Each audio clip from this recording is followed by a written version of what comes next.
Hello everyone, my self Neha और आप सभी का मेरे यूट्यूब चैनल पे बहुत बहुत स्वागत है। आज की इस वीडियो में हम गुप्त काल की सामाजिक, धार्मिक और शैक्षिक व्यवस्था के बारे में जानकारी देने वाले हैं। गुप्त काल को भारत का स्वर्ण युग भी कहा जाता है। तो चलिए शुरू करते हैं अपने इस वीडियो को। उम्मीद करूंगी आपको ये वीडियो अच्छी लगेगी। अगर आपको ये वीडियो अच्छी लगे तो चैनल को सब्सक्राइब, लाइक और शेयर करना मत भूलिएगा। तो चलिए शुरू करते हैं अपने इस टॉपिक को।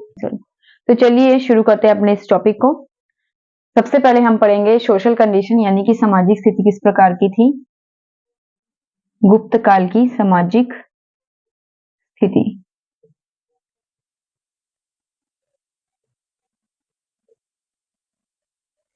उस समय में वेदों को ध्यान में रखकर समाज को 4 भागों में बांटा गया था। वे कौन कौन से भाग थे? ब्राह्मण, क्षत्रिय, वैश्य और शूद्र। उस समय समाज को 4 भागों में विभाजित किया हुआ था, यानी वेदों को ध्यान में रखकर समाज को 4 भागों में बांटा गया था। वह 4 भाग कौन कौन से थे? ब्राह्मण, क्षत्रिय, वैश्य और शूद्र। ठीक है, तो जो ब्राह्मण होते थे उन्हें समाज में सबसे सर्वोच्च स्थान प्राप्त होता था। उसके बाद जो है क्षत्रिय का स्थान आता था, जो कि युद्ध भूमि में सेना में भाग लेते थे, वह क्षत्रिय लोग होते थे। उससे नेक्स्ट है वैश्य लोग, जो कि छोटा मोटा काम करते थे, खेती बाड़ी का काम करते थे। सबसे लास्ट पे जो है शूद्र वर्ग के लोग होते थे, जिन्हें समाज में बहुत ही जो है निम्न स्थान प्राप्त था, बहुत छोटा दर्जा प्राप्त था। ठीक है, उस समय में जो एक प्रसिद्ध खगोल शास्त्री और एक ज्योतिष है जिसका नाम है वराहमिहिर।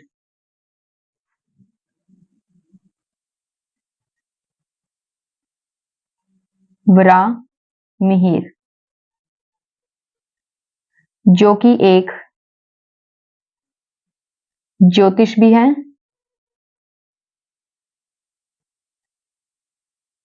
और एक खगोल शास्त्री भी है।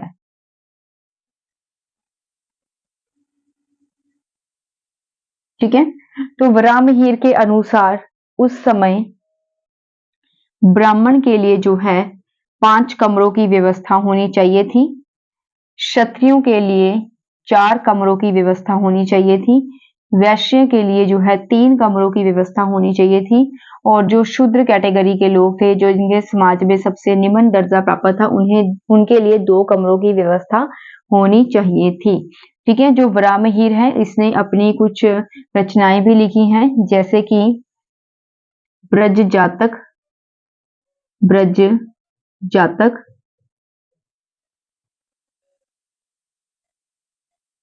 पंच सिद्धांतिका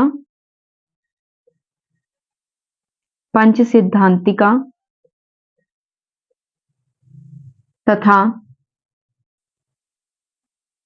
बृहत संहिता। ठीक है, तो ये इसकी रचनाएं हैं, वराहमिहिर की रचनाएं। ठीक है, तो एक प्रसिद्ध ज्योतिष और खगोल शास्त्री, ठीक है, जिसका नाम है वराहमिहिर, इसकी जो रचनाएं हैं ब्रज जातक है, ठीक है, पंच सिद्धांतिका और बृहत संहिता इसकी रचनाएं हैं, इसके द्वारा लिखी गई। और इसके अनुसार जो है उस समय ब्राह्मण के लिए जो है 5 कमरे की व्यवस्था होनी चाहिए थी। ठीक है, 5 कमरों की व्यवस्था। और जो वैश्य क्षत्रिय हैं, क्षत्रियों के लिए 4 कमरों की व्यवस्था होनी चाहिए थी। वैश्य लोगों के लिए 3 कमरों की व्यवस्था होनी चाहिए थी। और शूद्र वर्ग के जो लोग थे उनके लिए 2 कमरों की व्यवस्था होनी चाहिए थी। वेदों को ध्यान में रखकर जो है उस समय का जो समाज है, ठीक है, वेदों को ध्यान में रखे उस समय का समाज जो है 4 कैटेगरीज में बटा हुआ था, 4 भागों में उसका विभाजन किया गया था। कौन कौन से? ब्राह्मण, क्षत्रिय, वैश्य और शूद्र। ठीक है, तो जो ब्राह्मण वर्ग के लोग थे इन्हें समाज में बहुत ही ऊंचा स्थान प्राप्त था, क्योंकि इन्हें जो है वेदों मंत्रों का ज्ञान हासिल होता था। इसके पश्चात जो है क्षत्रिय वर्ग के लोग होते थे, जो कि युद्ध भूमि में भाग लेते थे, जिनका कार्य होता था लोगों की रक्षा करना। जो वैश्य लोग होते थे खेती बाड़ी का काम करते थे, या छोटे मोटे अध्यापक वगैरह, ठीक है, या फिर लुहार कुम्हार इस तरह के होते थे। जो शूद्र वर्ग के लोग थे बहुत ही निम्न जाति के लोग थे। ठीक है, शूद्र वर्ग के लोगों का काम था ऊपरली 3 जातियों की सेवा करना था, ऊपरली 3 जातियों का काम करना था, और समाज में उन्हें अछूत माना जाता था। ठीक है, समाज में उन्हें उच्च दर्जा प्राप्त नहीं था। तो गुप्त काल की जो न्याय व्यवस्था थी, न्याय व्यवस्था वह भी वर्ण भेद पे आधारित थी। ठीक है, जैसे समाज जो है वेदों के आधार पर 4 वर्गों में बटा हुआ था, उसी प्रकार से जो है न्याय दिया जाता था, तो वह भी किस बेस पे दिया जाता था, किस कंडीशन पे दिया जाता था, मतलब उनकी जातियों के आधार पर। जो ब्राह्मण हैं उनकी परीक्षा जो है तुला से की जाती थी, उनकी परीक्षा तुला से ली जाती थी। जो क्षत्रिय वर्ग के लोग थे इनकी जो परीक्षा है वह अग्नि से ली जाती थी, अग्नि। और जो वैश्य वर्ग के लोग हैं इनकी परीक्षा जो है जल से ली जाती थी। जो शूद्र वर्ग के लोग हैं, सबसे निम्न कैटेगरी शूद्र वर्ग के लोग, इनकी परीक्षा जो है वह विष से ली जाती थी, यानी जहर से ली जाती थी। ठीक है, न्याय व्यवस्था जो है वह भी वर्ण भेद पे आधारित थी। ठीक है, तो इसी प्रकार से जो है इसके अलावा समाज में एक नई जाति आई थी जिसका नाम था मेहतर। मेहतर एक नई जाति। ठीक है, मेहतर जाति जो है प्रारंभ में तो ये जो लोग होते थे ये गांव के वृद्ध जन लोग होते थे। गांव के वृद्ध, गांव के वृद्ध जन लोग, वृद्ध का अर्थ होता है बूढ़े लोग। ठीक है, तो प्रारंभ में ये जो जाति थी मेहतर जाति, यह गांव के वृद्धजन लोग होते थे। उसके बाद एक दूसरी प्रजाति आई थी जिसका नाम था कायस्थ। कायस्थ दूसरी प्रजाति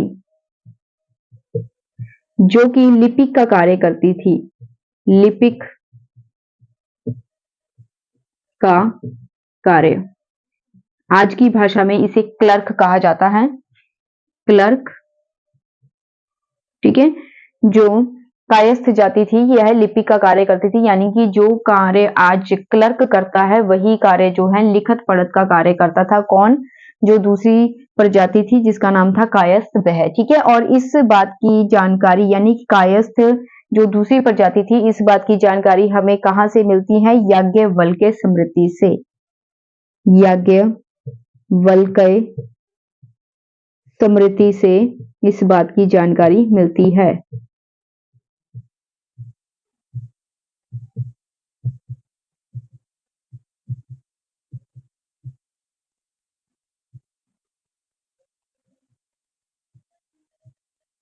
ठीक है, और जो नारद स्मृति है, नारद स्मृति उस समय में गुप्त काल के समय में जो है दास व्यवस्था प्रचलित में थी।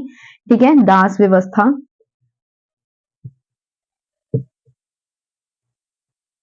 दास व्यवस्था जो है गुप्त काल में प्रचलित थी। ठीक है, तो इस बात की जो है जानकारी हमें कहां से मिलती है? स्मृतियों से। ठीक है, तो जो नारद स्मृति है, नारद स्मृति, उसमें 15 प्रकार के दासों की चर्चा की गई है। 15 प्रकार के दासों की चर्चा की गई है कि उस समय 15 प्रकार के दास थे। ठीक है, इसके अलावा नारद स्मृति, याज्ञवल्क्य स्मृति तथा कात्यायन स्मृति, कात्यायन स्मृति के अनुसार, मतलब इन 3 स्मृतियों के अनुसार जो है उस समय में अपने वर्ण से निम्न वर्ण के व्यक्ति को ही दास बनाया जाता था। यानी कि अपने से बड़े जो वर्ण है, यानी कि समाज जो है उस समय में 4 भागों में विभाजित था, ब्राह्मण, क्षत्रिय, वैश्य और शूद्र। तो ऊपरली जो 3 कैटेगरीज के लोग हैं वह अपने से नीवी कैटेगरी के लोगों को ही दास बना सकते थे, अपने ऊपरली कैटेगरी के लोगों को दास नहीं बना सकते थे। ये तो देखो नेचुरली बात। एक बार रिपीट कर लेते हैं। गुप्त काल की जो सामाजिक स्थिति थी वह किस प्रकार की थी कि समाज को 4 भागों में बांटा हुआ था। किस बेस पे? वेद के अकॉर्डिंग। ठीक है, जो वेद हैं, जो हिंदू धर्म के जो वेद हैं, ऋग्वेद, सामवेद, यजुर्वेद, अथर्ववेद। ठीक है, तो जो वेद है उसके अकॉर्डिंग जो है समाज को 4 वर्गों में विभाजित किया गया था, ब्राह्मण, क्षत्रिय, वैश्य और शूद्र। जो ब्राह्मण लोग थे इन्हें समाज में बहुत ही उच्च स्थान दिया हुआ था। ठीक है, सबसे ऊंचा दर्जा ब्राह्मण का था। उसके बाद क्षत्रिय लोग थे जो युद्ध भूमि में भाग लेते थे। तीसरे वर्ग के लोग वैश्य होते थे, छोटे मोटे कार्य करते थे। शूद्र वर्ग के लोग जो है समाज में उन्हें बहुत ही नीवीहीन दृष्टि से देखा जाता था, घृणा की दृष्टि से देखा जाता था और शूद्र कैटेगरी के जो लोग थे, लोग इनसे घृणा करते थे, ठीक है। तो इन्हें समाज में बहुत ही निम्न स्थान प्राप्त था। एक ज्योतिष शास्त्र और एक खगोल शास्त्री जिसका नाम है वराहमिहिर, ठीक है, जो कि ज्योतिष शास्त्र भी है और खगोल शास्त्र भी है। वराहमिहिर जो है उसके अकॉर्डिंग जो है, जो ब्राह्मण वर्ग के लोग थे उन्हें 5 कमरों की व्यवस्था होनी चाहिए थी उनके लिए, और जो क्षत्रिय वर्ग के लोग थे उनके लिए 4 कमरों की व्यवस्था होनी चाहिए थी। वैश्य वर्ग के लोगों के लिए 3 कमरों की व्यवस्था होनी चाहिए थी और शूद्र वर्ग के लोगों के लिए जो है 2 कमरों की व्यवस्था होनी चाहिए थी। जो वराहमिहिर है, जो कि एक ज्योतिष भी है और एक खगोल शास्त्री भी है, इसकी कुछ रचनाएं हैं जैसे कि ब्रज जातक, पंच सिद्धांतिका और बृहत संहिता। ये 3 रचनाएं वराहमिहिर की लिखी हुई हैं, ठीक है। और उस समय की जो न्याय व्यवस्था थी वो भी जो है वर्ण के आधार पर थी। समाज जो है 4 वर्गों में बटा हुआ था, उसी बेस पे जो है समाज की न्याय व्यवस्था जो है व्यवस्थित थी। जैसे कि जो ब्राह्मण वर्ग के लोग थे उनकी जो परीक्षा थी वह तुला से की जाती थी, क्षत्रिय वर्ग के लोगों की परीक्षा अग्नि से की जाती थी, वैश्य वर्ग के जो लोग थे उनकी परीक्षा जो है जल से की जाती थी और शूद्र वर्ग के जो लोग थे इनकी परीक्षा जो है वह विष से की जाती थी। गुप्त काल के समय में दास प्रथा भी जो है प्रचलन में थी, ठीक है। और दास प्रथा का जो हमें उल्लेख मिलता है, मतलब प्रूफ मिलता है कि उस समय गुप्त काल में दास व्यवस्था थी, कहाँ से मिलता है? नारद समृद्धि से।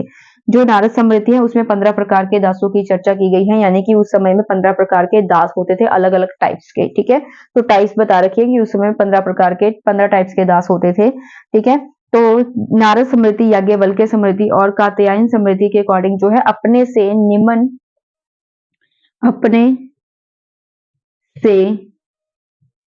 निम्न वर्ण के लोगों को ही दास बनाया जाता था।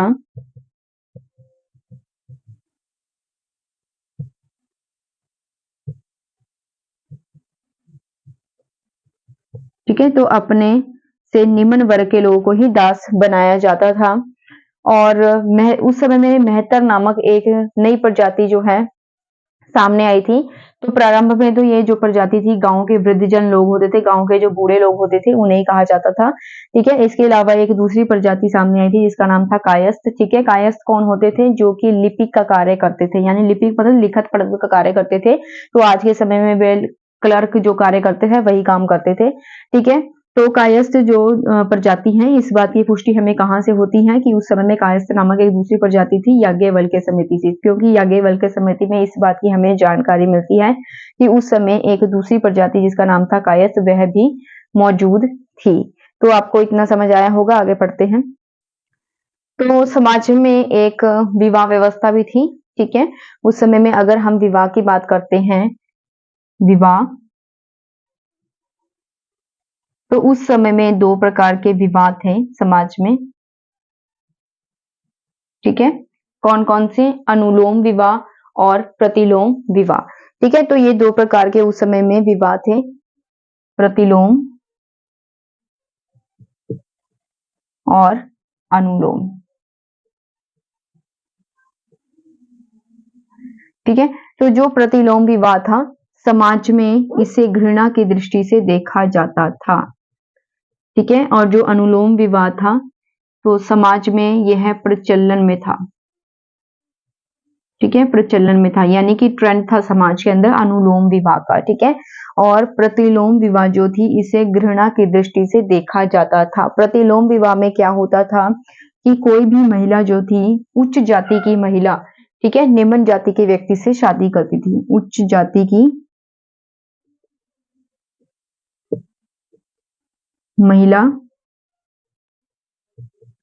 निम्न जाति के व्यक्ति से विवाह करती थी। इनसे जो संतान उत्पन्न होती थी, ठीक है। तो उच्च जाति की जो महिला होती थी वह निम्न जाति के पुरुष से विवाह रचाती थी और इनसे जो संतान होती थी, संतान, उसे समाज में माता पिता से निम्न, माता पिता से निम्न, ठीक है, स्थान प्राप्त था।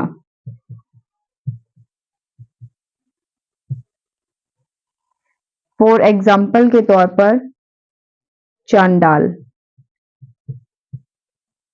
तो ऐसे लोग यानी कि अगर महिला उच्च घराने से, उच्च जाति से बिलोंग करती है, तो अगर वह नीवी जाति से यानी कि छोटी जात के व्यक्ति से विवाह करती थी, तो उनसे जो समाज में, तो उनसे जो संतान दोनों को उत्पन्न होती थी, समाज में उनका जो दर्जा था वह छोटी, मतलब छोटी जात का रखा जाता था, यानी कि उसे समाज में माता पिता से भी नीवा, निम्न स्थान प्राप्त होता था। ठीक है, और जैसे एग्जाम्पल के तौर पे चांडाल जो लोग होते हैं। ठीक है, इसी प्रकार से जो अनुलोम विवाह था, इसमें क्या होता था, इसमें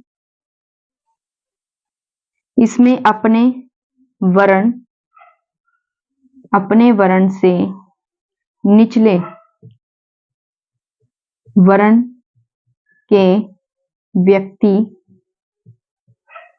से विवाह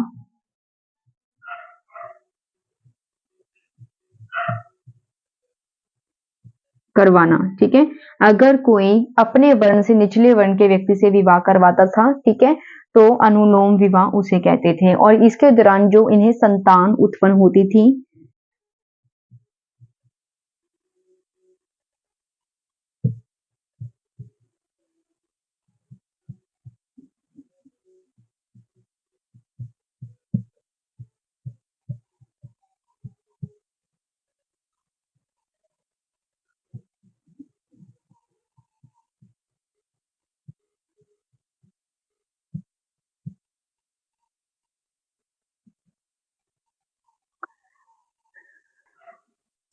तो अनुलोम विवाह में जो है इनसे जो उत्पन्न संतान होती थी उसे समाज में माता और पिता के बीच का दर्जा दिया जाता था। ठीक है, इसके अलावा समाज में कुछ वर्ण शक्कर जातियां भी थी।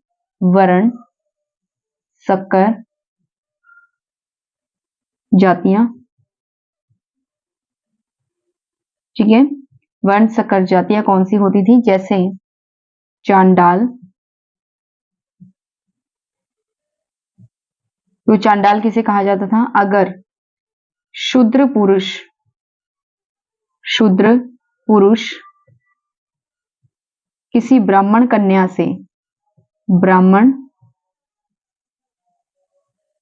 से विवाह करता है, तो उससे जो संतान उत्पन्न होती थी तो उसे चांडाल कहा जाता था। इसी प्रकार से मगध किसे कहा जाता था, वैश्य पुरुष और क्षत्रिय कन्या यानी क्षत्रिय स्त्री से विवाह करता था। कोई वैश्य पुरुष है, अगर वह क्षत्रिय कन्या से या क्षत्रिय स्त्री से विवाह रचाता था तो उसे मगध कहा जाता था। सूद, ठीक है, सूद किसे कहा जाता था, अगर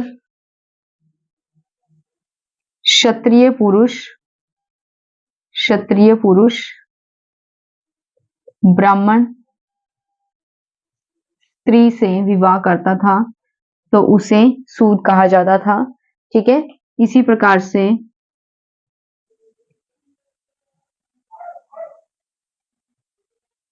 अम्बष्ठ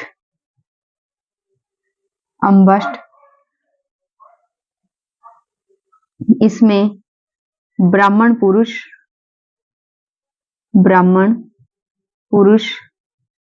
और वैश्य स्त्री, ब्राह्मण पुरुष और वैश्य स्त्री। ठीक है, अगर पुरुष ब्राह्मण होता था और स्त्री है वह वैश्य होती थी, इनका विवाह होता था, उनसे जो संतान उत्पन्न होती थी उसे अम्बष्ट कहा जाता था। ठीक है, इसी प्रकार से जो है विष्णु पुराण में इन्हें नदी तट का निवासी कहा गया है। मनु के अनुसार, जो मनु स्मृति है, मनु के अनुसार, ठीक है, इसे चिकित्सक कहा जाता था। ठीक है, नेक्स्ट है पार्श्व या पार्श। इसे निषाद कहा जाता था। इसमें क्या होता था, ब्राह्मण पुरुष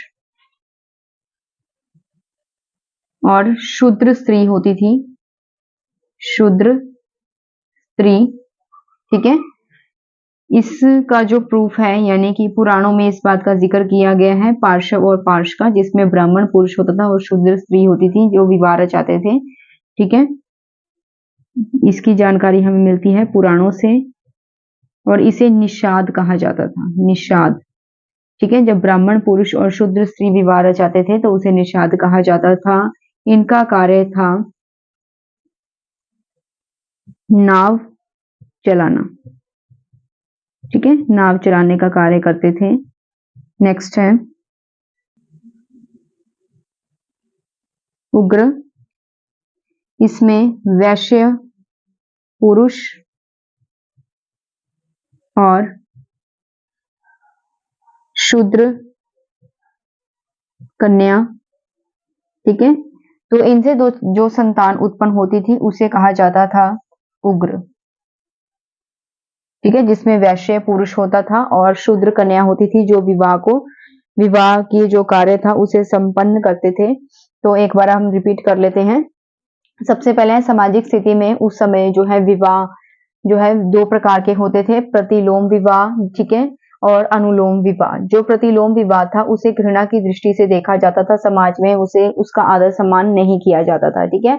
और उस समय जो अनुलोम विवाह था उसका प्रचलन था, ट्रेंड में था अनुलोम विवाह, ठीक है। प्रतिलोम विवाह के अकॉर्डिंग क्या था कि उसमें उच्च जाति की जो महिला होती थी वह निम्न जाति के व्यक्ति से विवाह करवाती थी। जिसकी जात ऊंची होती थी ऐसी महिला, ठीक है, और जिसकी जात नीची होती थी ऐसा पुरुष, दोनों जब विवाह रचाते थे, ठीक है, तो उनसे जो संतान उत्पन्न होती थी समाज में उन्हें माता पिता से भी ज्यादा नीवा स्थान जो है समाज में उस संतान को प्राप्त होता था, जिसे चंडाल कहा जाता था, ठीक है। तो यानी कि ये प्रतिलोम विवाह था जिसमें उच्च जाति की कन्या होती थी और निम्न जाति का जो है व्यक्ति होता था। समाज में इसे घृणा की दृष्टि से देखा जाता था, सम्मान प्राप्त नहीं था समाज में। दूसरी तरफ जो अनुलोम विवाह है ये प्रचलन में था, यानी कि ट्रेंड में था उस समय। इसमें अपने वर्ण से निचले वर्ण के व्यक्ति से विवाह करवाया जाता था। इसमें जो संतान उत्पन्न होती थी उसे समाज में माता पिता के बीच का दर्जा जो है दिया जाता था। इसके अलावा समाज में कुछ वर्ण संकर जातियां भी मौजूद थी, यानी लोग अलग अलग प्रकार के जो है मतलब जात के लोग या अलग अलग वर्ण के लोग जो है आपस में शादी करवाते थे, जैसे कि जो चांडाल वर्ग के लोग थे, यानी कि जैसे मैंने यहाँ पर जिक्र किया था, ठीक है, जो प्रतिलोम विवाह है, ठीक है, जिसमें शूद्र पुरुष था, ठीक है, नीवी जात का पुरुष था, शूद्र पुरुष, क्योंकि समाज में सबसे जो है छोटी जाति जो है शूद्र की मानी जाती थी, जैसा हम पीछे पढ़ चुके हैं।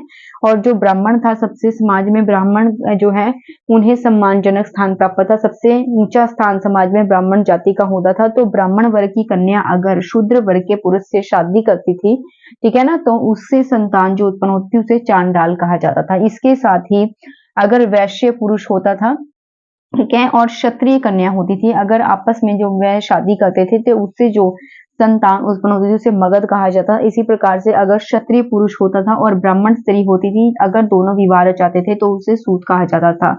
अगर ब्राह्मण पुरुष होता था और वैश्य स्त्री होती थी तो उसे अम्बष्ट कहा जाता था। विष्णु पुराण में इन्हें नदी तट का निवासी माना गया है, यानी कि ये नदी तट के किनारे रहते थे। और मनु के अनुसार जो मनु स्मृति जिसने, ठीक है, लिखी, तो मनु स्मृति जो है उसके अनुसार चिकित्सा इन्हें कहा गया था कि ये चिकित्सक का कार्य करते थे। जो वैद्य लोग होते थे ना, जो वैद्य का काम करते हैं, डॉक्टर्स का काम करते हैं। पिछले जमाने में डॉक्टर्स तो होते नहीं थे, तो वैद्य ही होते थे जो इलाज करते थे।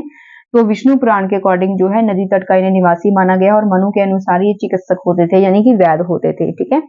पार्श्व या पार्श ये कौन होते थे? ब्राह्मण अगर पुरुष होता था और स्त्री जो है वो शूद्र कन्या होती थी, यानी कि शूद्र कैटेगरी कन्या होती थी, अगर आपस में विवाह रचाते थे, ठीक है, उससे जो संतान उत्पन्न होती थी पार्श्व या फिर पार्श कहा जाता था। पुराणों के अकॉर्डिंग इसे निषाद भी कहा जाता था, ठीक है, ये नाव चलाने का काम करते थे। इसके अलावा जो है एक उग्र जाति भी थी, यानी कि उग्र कैटेगरी किसे कहा जाता था? अगर वैश्य पुरुष होता था, ठीक है, और जिसमें शूद्र कन्या होती थी, अगर दोनों विवाह रचाते थे, उसकी जो संतान होती थी उसे उग्र कहा जाता था। आगे पढ़ते हैं। इसी के साथ ही अगर बात करें महिलाओं की स्थिति की, महिलाओं की स्थिति, तो उस समय समाज में बाल विवाह प्रचलन में थी। बाल विवाह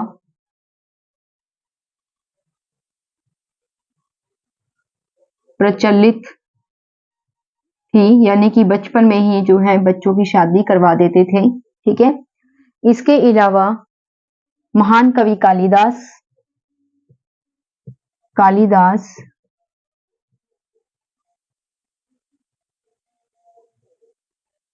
ठीक है, इसके अलावा जो कालिदास हैं उनके द्वारा लिखी गई अभिज्ञान शकुंतलम,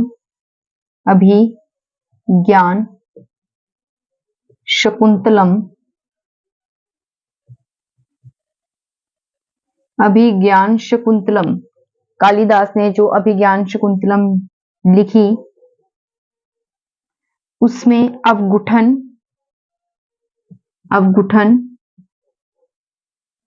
शब्द का इस्तेमाल किया गया है, शब्द का प्रयोग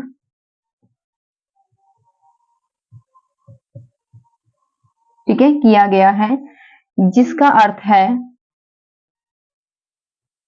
महिलाएं समाज में पर्दा करती थी।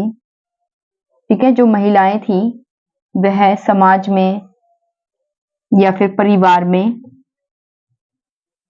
पर्दा करती थी। उस समय समाज में देवदासी प्रथा जो है प्रचलन में थी, देवदासी प्रथा।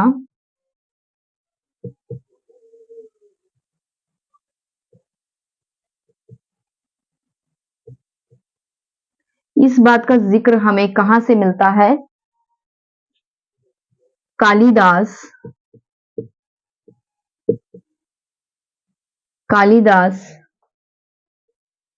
के मेघदूतम। ठीक है, तो कालिदास की जो रचना थी जिसका नाम है मेघदूतम, ठीक है, मेघदूत भी कहा जाता है, उसमें उज्जैन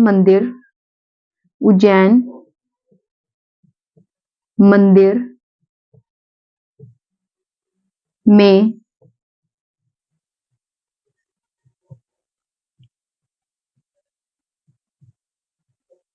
महाकाल मंदिर में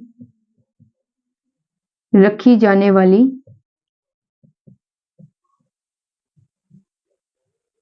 देवदासियों की चर्चा की गई है। देवदासियों की चर्चा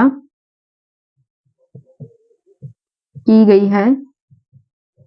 ठीक है, और इसका प्रथम साक्ष्य हमें कहां से मिलता है? जो देवदासी प्रथा है इसका प्रथम साक्ष्य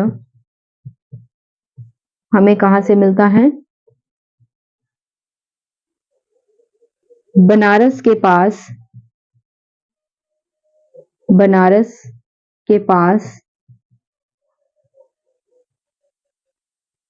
रामगुढ़ से प्राप्त अशोक के गुफा अभिलेख से। एक बार हम रिपीट कर लेते हैं इसे। सामाजिक स्थिति में जो महिलाओं की स्थिति है किस प्रकार की थी उस समय समाज में बाल विवाह प्रचलन में था, यानी बच्चे जो हैं बच्चों का बचपन में ही शादी करवा देते थे। ठीक है, और जो महान कवि कालिदास हैं उसकी लिखी गई ठीक है रचना जिसका नाम है अभिज्ञान शकुंतलम, उसमें एक शब्द जिसका नाम है अवगुठन का प्रयोग किया गया है। अवगुठन शब्द का अर्थ क्या है कि महिलाएं उस समय परिवार में पर्दा करती थी, यानी कि पर्दा सिस्टम मौजूद था। ठीक है, क्योंकि जो अवगुठन शब्द है जो कालिदास की रचना है अभिज्ञान शकुंतलम में अवगुठन शब्द का जो जिक्र किया गया है उसका अर्थ यही है कि जो उस समय महिलाएं थी वह परिवार में पर्दा करती थी, यानी घूंघट करती थी। ठीक है, इसके अलावा जो समाज में देवदासी प्रथा प्रचलन में थी, ठीक है, देवदासी प्रथा जो है इसका जिक्र हमें कहां से मिलता है? कालिदास के मेघदूतम से। जो कालिदास है महान कवि कालिदास, उसने अपनी रचना मेघदूतम में जो है इस बात का जिक्र किया हुआ है कि उज्जैन मंदिर जो कि महाकाल मंदिर है, ठीक है, उसमें रखी जाने वाली देवदासियों की चर्चा की गई है कि जो महाकाल मंदिर है, ठीक है, तो उसमें जो देवदासियां रखी गई थी। ठीक है, इसके अलावा इस बात का प्रथम साक्ष्य यानी कि जो देवदासी प्रथा उस समय प्रचलन में थी, इस बात का प्रथम सबूत, पहला सबूत यानी कि प्रथम साक्ष्य कहां से मिलता है? बनारस के पास रामगुढ़ से प्राप्त अशोक के गुफा अभिलेख से इस बात की हमें जानकारी मिलती है। ठीक है, अशोक ने जो गुफा अभिलेख लिखा था, यानी गुफा में जो उसने दर्ज करवाया है, जो अंकित मतलब जो अभिलेख लिखा, उसने गुफा में अभिलेख लिखा अशोक ने अपने, ठीक है, तो उसमें जो है देवदासी प्रथा का जो जिक्र किया गया है, ठीक है, तो इससे हमें पता चलता है कि उस समय देवदासी प्रथा भी जो है प्रचलन में थी। आगे पढ़ते हैं। तो अब हम बात करने वाले हैं गुप्त काल के समय की धार्मिक व्यवस्था के बारे में। उस समय धर्म, कला, विज्ञान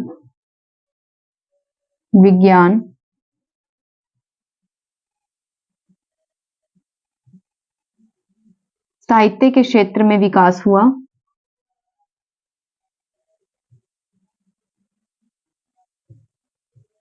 जिसके कारण इसे स्वर्ण युग भी कहा जाता है। ठीक है, तो गुप्त काल के समय में हर एक क्षेत्र में विकास हुआ, यानी धर्म के क्षेत्र में भी, कला के क्षेत्र में भी, विज्ञान के क्षेत्र में भी और साहित्य के क्षेत्र में भी। इसीलिए गुप्त काल को स्वर्ण युग भी कहा जाता है। ठीक है, इस समय के जो दौरान जो है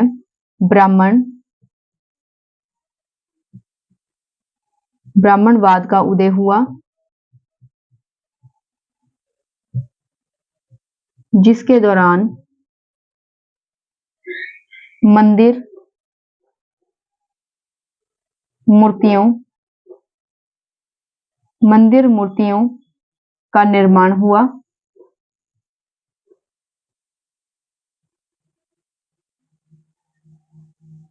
ब्राह्मणवाद के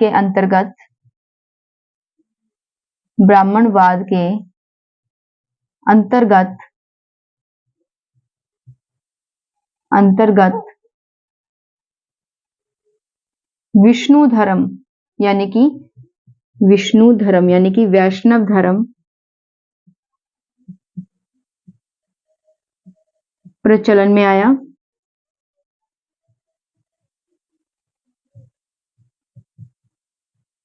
ठीक है, प्रचलन में आया, जिसके दौरान जो है गुप्त शासकों ने भी इसी धर्म को अपनाया।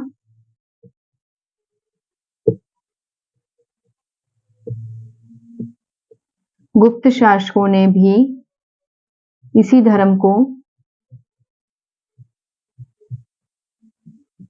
अपनाया, किंतु अपनाया ही नहीं बल्कि उन्हें संरक्षण भी दिया। और जो गुप्त शासक थे उन्होंने परम भागवत की उपाधि धारण की,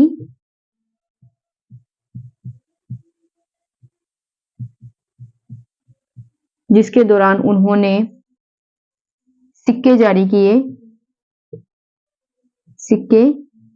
किए। उनके सिक्कों पर शंख, गदा, लक्ष्मी,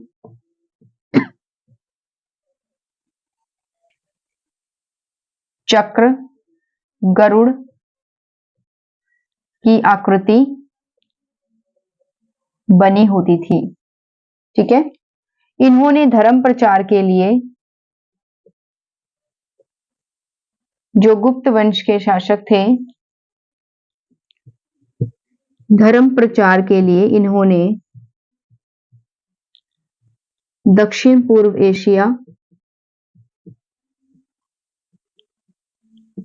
पूर्व एशिया, कंबोडिया, मलेशिया,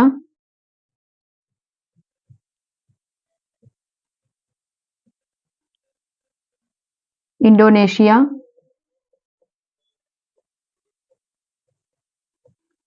आदि स्थानों पर धर्म का प्रचार किया। गुप्त काल के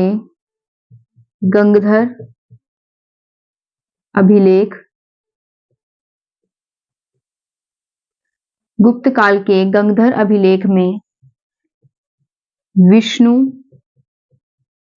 विष्णु को मधुसूदन कहा गया है। ठीक है। इसी के साथ ही उस समय वैष्णव धर्म के साथ शैव धर्म भी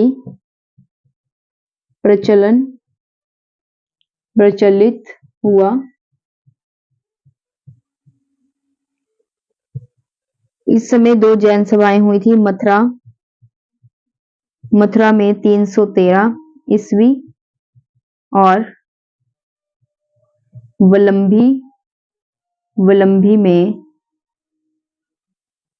453 ईस्वी में दो जैन सभाएं हुई।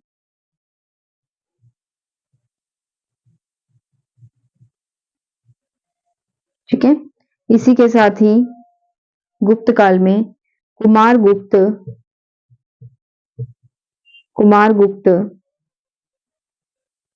के सिक्कों पर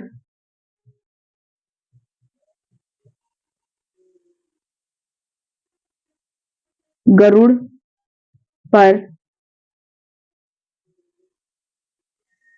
पर स्कंद के चित्र मिलते हैं। तो एक बार पढ़ लेते हैं। उस समय की धार्मिक व्यवस्था किस प्रकार की थी? धर्म, कला और विज्ञान, साहित्य के क्षेत्र में बहुत विकास हुआ, इसीलिए इसे भारत का स्वर्ण युग भी कहा जाता है। उस समय ब्राह्मणवाद का जो है पुनरुत्थान हुआ था। ठीक है, पुनरुत्थान। उस समय ब्राह्मण वर्ग के जो लोग थे उनका पुनरुत्थान हुआ था और जिसके कारण मंदिर और मूर्तियों का भारी मात्रा में निर्माण हुआ। ब्राह्मणवाद के अंतर्गत, ठीक है, विष्णु जो वैष्णव धर्म था वो भी प्रचलन में आया। गुप्त शासकों ने भी इसी धर्म को अपनाया और उन्हें संरक्षण भी दिया। इसके अलावा जो गुप्त शासक थे उन्होंने परम भागवत की उपाधि धारण की। उनके जो सिक्के होते थे गुप्त शासकों के, उनके सिक्कों पर शंख, गदा, लक्ष्मी, चक्र, गरुड़ की आकृति जो है अंकित होती थी, यानी कि जो वैष्णव धर्म के जो चिन्ह होते थे, ठीक है, वह अंकित होते थे उनके सिक्कों पर जो गुप्त शासक होते थे। और धर्म प्रचार के लिए, मतलब अगर क्वेश्चन आता है कि शंख की आकृति किनके सिक्कों पर अंकित है, या लक्ष्मी आकृति किनके सिक्कों पर अंकित है, या गरुड़ की आकृति किनके सिक्कों पर अंकित है, ठीक है, तो आपको आंसर पता होना चाहिए कि गुप्त शासकों के जो सिक्के हैं उन पर ये आकृतियां जो है जो वैष्णव धर्म से रिलेटेड है वह अंकित है। ठीक है, धर्म प्रचार जो है करवाने के लिए भी जो है इन शासकों ने दक्षिण पूर्व एशिया, कंबोडिया, मलेशिया, इंडोनेशिया या मलाया जैसे जो देश है यहाँ पर इन्होंने धर्म प्रचार किया था। गुप्त काल के जो है गंगधर अभिलेख, यानी गुप्त काल का जो गंगधर अभिलेख है उसमें विष्णु को, भगवान जो विष्णु है उसे मधुसूदन कहा गया है। तो अगर क्वेश्चन आता है मधुसूदन, भगवान विष्णु को मधुसूदन जो है किस अभिलेख में कहा गया है, तो आपको पता होना चाहिए इसका आंसर है गंगधर अभिलेख में। या गंगधर अभिलेख जिसमें विष्णु को मधुसूदन कहा गया है, यह किन शासकों का है? गुप्त शासकों का है, सातवाहन शासकों का है, ठीक है, ये अदर शासकों के नाम उन्होंने कुछ लिखे होंगे तो आपको पता होना चाहिए गुप्त काल के शासकों का है। ठीक है, वैष्णव धर्म के साथ शैव धर्म भी प्रचलित हुआ था उस समय, यानी वैष्णव धर्म तो प्रचलन में आया था, उसके साथ जो शैव धर्म है, जो शिव जी को मानने वाले लोग हैं, वे धर्म भी जो है प्रचलन में आया। मथुरा में 313 ईस्वी और वलंभी में 453 ईस्वी में, ठीक है, दो जैन सभाएं भी हुई थी जो गुप्त काल के समय में हुई थी। कुमारगुप्त के सिक्कों पर जो है गरुड़ का मतलब क्या होता है? मोर। कि जो कुमारगुप्त हैं उनके जो सिक्के हैं उस पे गरुड़ पर स्कंद के चित्र मिलते हैं। जो स्कंदगुप्त है ना उसके चित्र मिलते हैं सिक्कों पर। किसके? कुमारगुप्त के सिक्कों पे, जिसमें गरुड़ पर यानी मोर पर कौन बैठा है? स्कंदगुप्त बैठा है। ठीक है, आगे पढ़ते हैं। तो अगर हम गुप्त काल की शिक्षा की बात करें तो उस समय जो शिक्षा है मंदिरों में, मठों में और जो गुरुकुल होते थे उसमें दी जाती थी। अगर जो हिंदू धर्म का व्यक्ति है तो वह मंदिरों में शिक्षा ग्रहण करने के लिए जाता था। अगर विदेश से लोग शिक्षा ग्रहण करने के लिए आते हैं तो वह बड़े बड़े विश्वविद्यालय या मठों में शिक्षा ग्रहण करते थे, और अगर या फिर गुरुकुलों में शिक्षा ग्रहण करते थे। तो आज जो है हम ये पढ़ने वाले हैं कि उस समय गुप्त काल के समय में शिक्षा के ऐसे बड़े बड़े केंद्र स्थापित हुए जहां पर दूर दूर से विदेशों से लोग जो हैं शिक्षा ग्रहण करने के लिए आते थे। सबसे पहले हम जिक्र करते हैं यहाँ पर नालंदा विश्वविद्यालय का। जो नालंदा विश्वविद्यालय है आपने उसके बारे में सुना ही होगा। ठीक है, नालंदा विश्वविद्यालय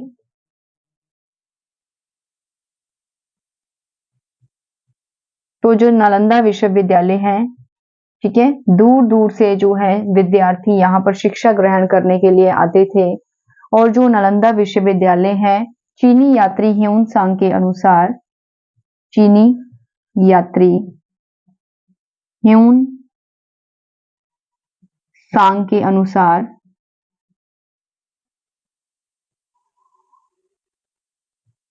नालंदा विश्वविद्यालय में 8500 छात्र और 1510 अध्यापक, ठीक है, अध्यापक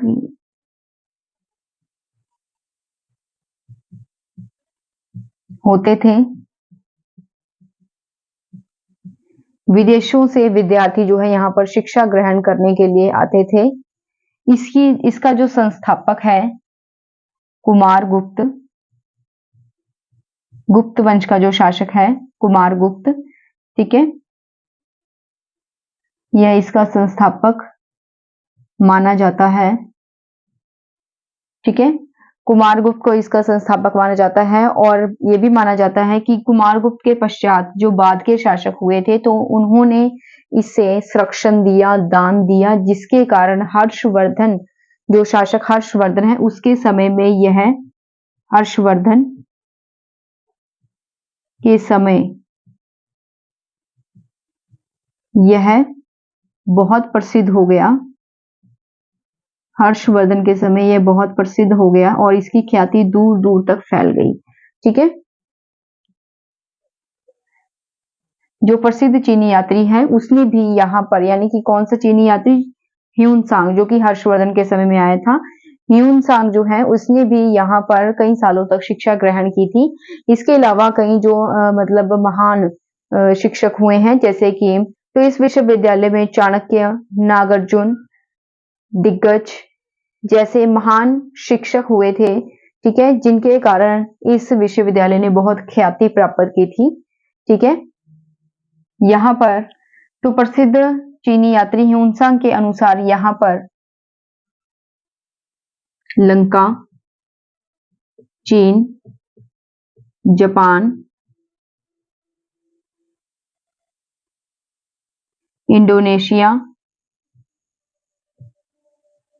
इंडोनेशिया, मलाया, ठीक है, इत्यादि देशों से जो विद्यार्थी हैं वे पढ़ने के लिए आते थे, ठीक है। तो यानी जो नालंदा विश्वविद्यालय है इतना फेमस है, ठीक है। जो चीनी यात्री ह्यून-सांग है उसके अनुसार उसके नालंदा विश्वविद्यालय में 8500 छात्र थे, 1510 अध्यापक होते थे, ठीक है। कुमारगुप्त जो था शासक, जो गुप्त वंश का शासक है कुमारगुप्त, वह इसका संस्थापक माना गया है और ऐसा माना जाता है कि बाद के जो शासक यानी कुमारगुप्त के बाद जो शासक हुए थे उन्होंने जो है इसे संरक्षण प्रदान किया, ठीक है, इसे दान दिया बहुत सारा, जिसके कारण जो है इसकी ख्याति दूर दूर तक प्रसिद्ध हो गई और ये बहुत ज्यादा इसका विकास हो गया। तो जो शासक हर्षवर्धन है उसके समय तो इसका इतना विकास हुआ कि ये बहुत दूर दूर तक प्रसिद्ध हो गया कि वहां पर एक चीनी यात्री ह्यून-सांग, जिसके बारे में हम यहाँ पर वर्णन कर चुके हैं, जो ह्यून-सांग है, इस पर मैंने जो ह्यून-सांग है इसके ऊपर मैंने एक अलग से वीडियो बनाई हुई है, आप जाकर मेरे चैनल पर देख सकते हैं। तो जो ह्यून-सांग है उसने यहाँ पर जो है कई सालों तक शिक्षा ग्रहण की और जो ह्यून-सांग है उसने ये भी जिक्र किया कि यहाँ पर दूर दूर से जो छात्र थे वे शिक्षा ग्रहण करने के लिए आते थे। लंका, चीन, जापान, इंडोनेशिया, मलाया इत्यादि जो मतलब देश है, यहाँ से भी जो विद्यार्थी हैं दूर दूर से यहाँ पर शिक्षा ग्रहण करने के लिए आते थे। हाँ, इसके अलावा यहाँ पर 56 विद्यार्थी जो कि बहुत ज्यादा प्रसिद्ध है, ठीक है, वह भी यहीं से पढ़ के गए।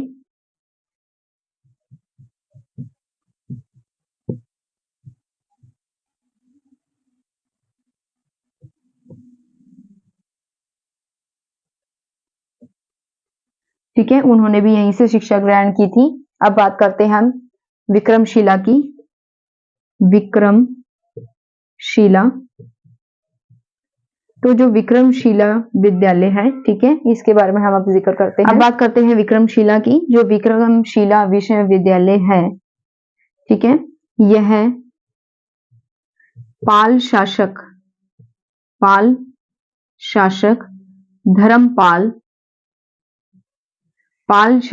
धर्मपाल के द्वारा स्थापित हुआ। 8वीं सदी के उत्तरार्ध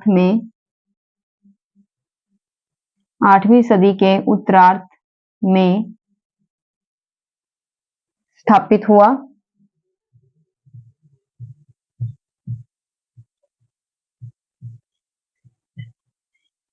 कुछ लोगों का मानना है कि जो पाल शासक धर्मपाल है, इसका पहले नाम, ठीक है, विक्रम शिल्प था, ठीक है, और उसने अपने नाम पर ही जो है विक्रमशिला का नाम रखा, ठीक है, विक्रम शिल्प। इसके अलावा जो है इसका निर्माण कोसी और गंगा के संगम पर हुआ, जिसके कारण इसे इस शिला संगम भी कहा जाता है। शिला संगम भी कहा जाता है। इसका जो विस्तार है वह 10 से 12 मील तक फैला हुआ है,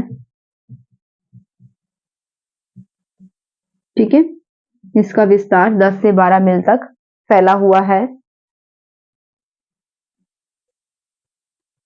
जो विक्रमशिला है यह दक्षिण पूर्व एशिया और तिब्बत के साथ इसका घनिष्ठ संबंध था। तिब्बत के साथ इसका घनिष्ठ संबंध था। यह एक बौद्ध विश्वविद्यालय था। इसके अलावा भी बौद्ध विश्वविद्यालय होने के बावजूद भी यहाँ पर शैव मत से संबंधित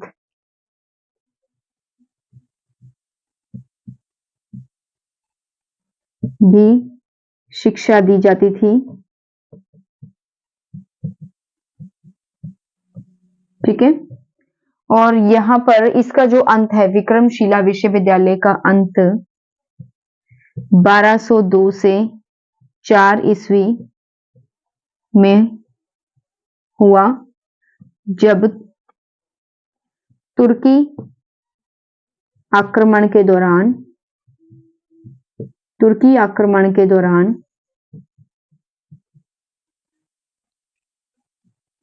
बख्तियार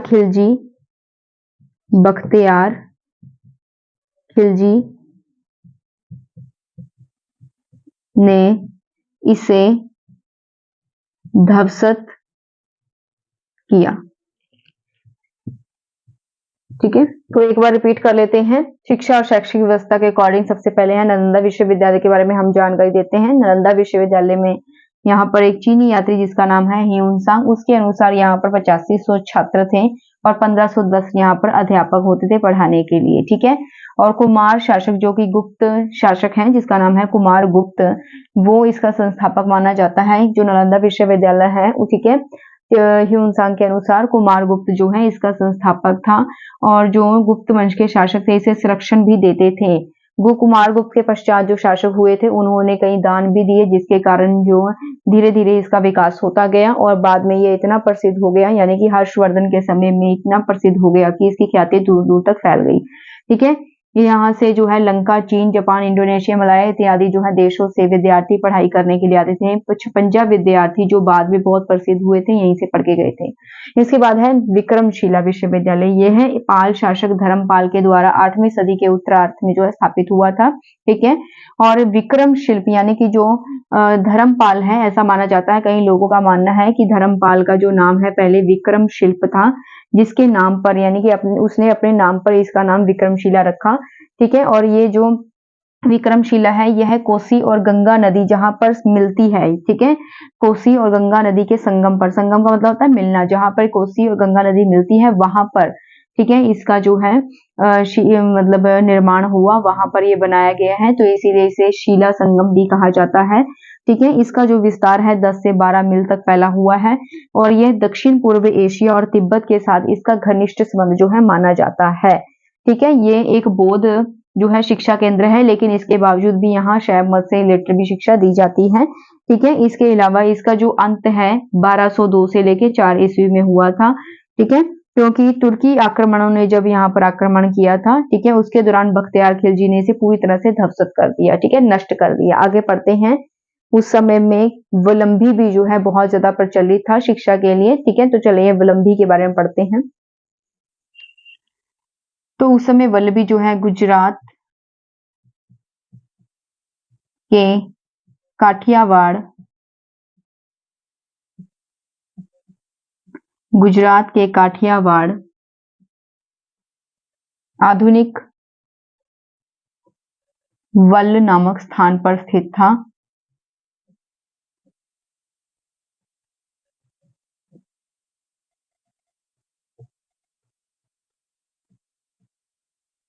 ठीक है, इसकी स्थापना मैत्रक वंशी शासक, मैत्रक वंशी शासक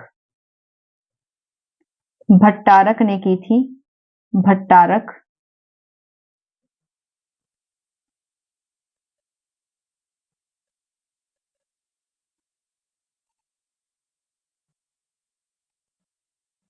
ठीक है, इसकी स्थापना मैत्रारक वंशी शासक भट्टारक ने की थी और इसकी राजधानी थी मैत्रक। इस राजवंश की राजधानी मैत्रक थी। प्रसिद्ध चीनी यात्री ह्यून-सांग के अनुसार, ह्यून-सांग के अनुसार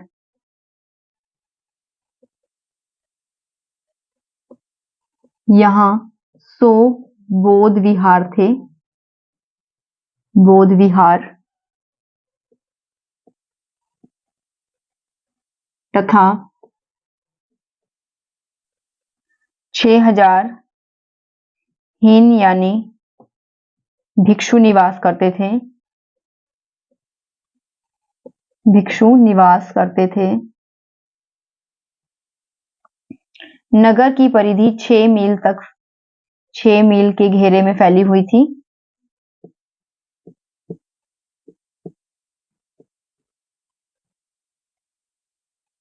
ठीक है, और यह जो वलंभी शिक्षा का केंद्र था, यहाँ पर जो ब्राह्मण वर्ग के लोग थे, ब्राह्मण वर्ग के लोग थे, वह अपने बच्चों को यहाँ पर शिक्षा के लिए भेजते थे।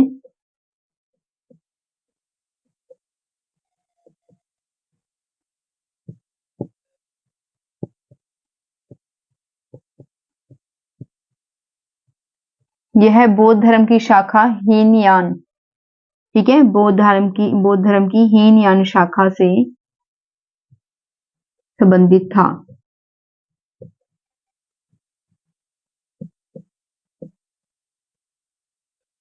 तो एक बार रिपीट कर लेते हैं।